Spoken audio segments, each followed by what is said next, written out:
बिस्मिल्लाहिर्रहमानिर्रहीम अस्सलाम वालेकुम वरहमतुल्लाहि वबरकातुहू। नाज़रीन, आज मैं आया हूँ स्वात और स्वात मिंगवरा। मिंगवरा में यहाँ पर जो गांव का नाम है रहीमाबाद।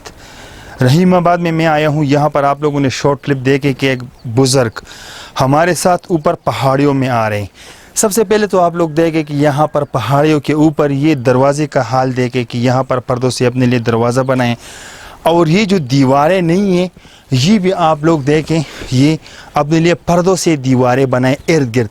ये एक छोटा सा घर है, तकरीबन मेरे ख्याल में 2 मरले हो गए, और ये बरामदा बनाए हुए हैं, और बरामदे के उस साइड पर ये भी एक दीवार है, और दीवार की जगह पे ये अपने लिए ये पर्दे लगाए हुए हैं। जो भी काम कर रहे हैं तो सारे पर्दों के कर रहे हैं। बाबा जी हमारे साथ बैठे हुए, हम इनसे पूछना चाहते हैं कि एक छोटी सी घर में इनकी दास्तान कैसे गुजर रही है। नुम दिसदे बखनजीर दर तू है चिलका जस्ता सरा पड़ूं भी जल्दी से तरो खतरा मत डेर खतना द रहीमाबाद न बे देखो ज्यादा सफर मोको او په غر کې ټول سفر که د ځوانانو د پاره وي نه زه د هغې دپاره خو اسانه ده، خو باباجي ستا دپاره خو دا ډېره زیاته ګرانه ده. یو په ژوندوني باندې ستا دپاره دا یو مرګ دی. ته دا روزمره زندګي دی که څنګه تېری؟ بس زما مجبورۍ دي، زما زامن نشته. زامن دې نشته دی؟ او 2 لوڼه مې دي، هغې کې هم یوه لیونۍ ده او یوه روغه ده. ما به کار کاوه، په کارخانو کې به مې کار کاوه، په دوکانونو کې به مې کاوه. اوس زه د کاره پرېوتی یم، څوک مې په کار نه علي. ظاهره خبره ده باباجي، تاسو ډېر زیات زوی پر عمر یې. په دې عمر کې خو نه په تاسو باندې څوک کار کوي، نه تاسو د کار یم نه، لکه تاسو د دیاړۍ خټې ګټې د چوکیدارۍ هم نه، تاسو په خپله باندې معذوره یې، نو په تاسو باندې به کار څوک څوکي. باباجي دا راته وایي چې ژوند ډېر زیات ګران دی او ډېر په سخته باندې تېرېږي، او بیا نه دیوال نه مطلب دی چې دروازه شته دی. نن سبا د خوراک څښاک څه انتظام دی؟ دا خو وروستو خبرې دي. خوراک څښاک څښاک دي، څوک چې مې پېژني، څوک وړه والي، څوک چې چیني والي، څوک غوړي والي، څوک نغدې پیسې راکړي، وایي په دې ځانه څه په یو څه نور څه ګزاره وکړه. په دغې باندې دا ژوند تېرېږي.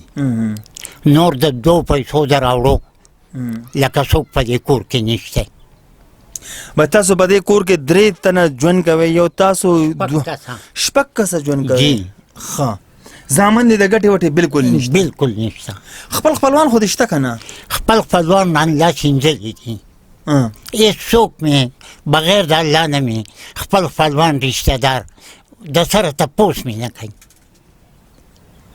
او دا ځای د خپل دی، دا 2 مرلې ځای چې دی؟ دا ځای چې دی دا د ماشومانو له دلته ډېر جایداد دی، هغه وله ورکړی دی. چې ځان له بس په دې کې دې کې ځان له کوډګۍ جوړه کوي.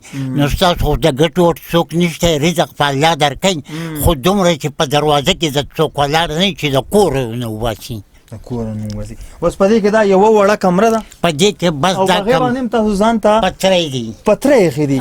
ښه کتونکو دا تاسو لیدی شئ د دننه د کمرې د حال هم تاسو لیدی شئ چې دې ته بره پتری لګېدلي دي. سلنډر پې نشته، چوکۍ پې نشته، ټیارنې پې نشته، ګاډرې پې نشته، چې د صادر نه ځان له دلته کې چې کنه فلحال هغه چت یې ځان ته لګولی دی. نو موږ وایو چې یاره د ده سره خامخا څوک نه څوک هیلپ وکړي. د سوات ماشاءالله ډېر نامور خلک دی، ډېر امیر ترین خلک دی. زما هغې خلکو ته خواست دی، زه خاص کر زما دلته کې په دې توګه باندې راتګ چې تاسو د سوات چې څومره زمونږ یاران دوستان وي، څومره زمونږ مینوالي او دا پروګرام ګوري، بغیر د الله نه هېڅوک هم نشته دی. نو موږ وایو چې یاره دلته کې چې کومې خویندې زمونږ پاتې کېږي، تورسرې دي، چې د هغوی هم عزت په عزت باندې پاتې شي. باباجي په زړه کې د ارمان څه دي؟ دلته کې د اوبو راته څه مشکلات شته؟ اوبو مشکلات خو دا دي چې دلته کې یو بور دی، د هغه بور نه زما د ګاونډي ځان له پی پراویستی دی نو د ده سره د الله ښه وکړي دې لاله دا خپلو پیپ نه اوبه راکوي زه الله پاک دا په هغه سخت ځای کې په کار راولي چې ستا سره دونه ملاتړ کوي دونه لاس تر سره ماتوي. ښه بابا جان دا راته ووایه که نه چې د بجلۍ څه انتظام دی؟ بجلی مې میټر لګولی دی. ښه بل در پسې راځي د هغه برداشت بل را پسې راځي هغه بس یو بل بس الله چې هغه وخت راځي الله داسې کړي چې څوک مې پېژني یاران دوستان یې ستا نامه څه ده زموږ کتونکو سره؟ زما بخ نظیر. بخ نظیره.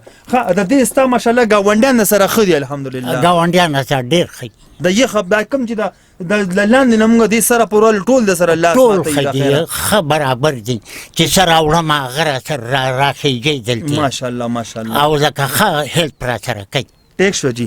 ښه باباجي ته څه ویل غواړې چې ماته دا دیوالونه جوړ کړي شي او دا چت راته واچوي؟ او جی زه هم چې زما امن وشي زه ثابته شپه یخ په دې کټ کې دغه ځای پروت یم ولې چې دا غر دی دلته ماران دي لړمانان دي سمساري دي کربوړي دي نو لکه زه یم چې یاره زما بچي ناپوهه دي چې دی ونه چیچي نو زه دې ته په دې کټ کې یخ پروت یم د ملا د بانګه پور زه یخ یم چې مونځ وکړم نو زه بیا دې پاسې یو زه اوده شم. صحیح شلا. अच्छा नाजरीन बाबा जान का नाम बख नज़ीर है. सवात मिंगावरा रहीम आबाद के रिहायशी है. यहाँ पर आप लोगों ने देख लिया कि यहाँ पर जो कमरा है उसका हाल भी आप लोग देख रहे कि शटरिंग से अपने लिए छत लगाए हुए है ना लंटर बनाए हुए हैं ना कोई और इंतज़ाम है और यहाँ के जो दीवारें वो भी छोटी छोटी है. यहाँ ये पहाड़ के सबसे ऊंची जगह पर यहाँ पर ये घर है. तकरीबन मेरे ख्याल में 2 मरले का जगह है. बाबा जी कह रहे कि आप लोग हमारे साथ इतना हेल्प करें क्योंकि इनके कमाने वाला बेटा नहीं है बेटे नहीं हैं इनके और 2 लड़कियां हैं जो एक वो माजूर है. बाबा जी कहते हैं कि मैं पूरी रात में चौकीदारी करता हूँ अपनी घर की हिफाजत के लिए अपनी इज़्ज़त के लिए क्योंकि हमारे घर क्या 4 दीवारी नहीं है इस बिना पे क्योंकि ना तो यहाँ पर दरवाजे हैं ना कोई वॉशरूम के इंतज़ाम है ना कोई बिजली का ना कोई पानी का. कहते हैं कि मेरा सब कुछ अपना ही हो जाए. तो मैं आप लोगों से रिक्वेस्ट करना चाहता हूँ कि माजूर बाबा जान बहुत ज़्यादा माजूर है आप लोग ने इनसे कुछ ना कुछ डोनेट ज़रूर करनी है. तो अब तक के लिए इतना ही. अगले प्रोग्राम के लिए मुझे दीजिए इजाज़त. अल्लाह हाफिज़.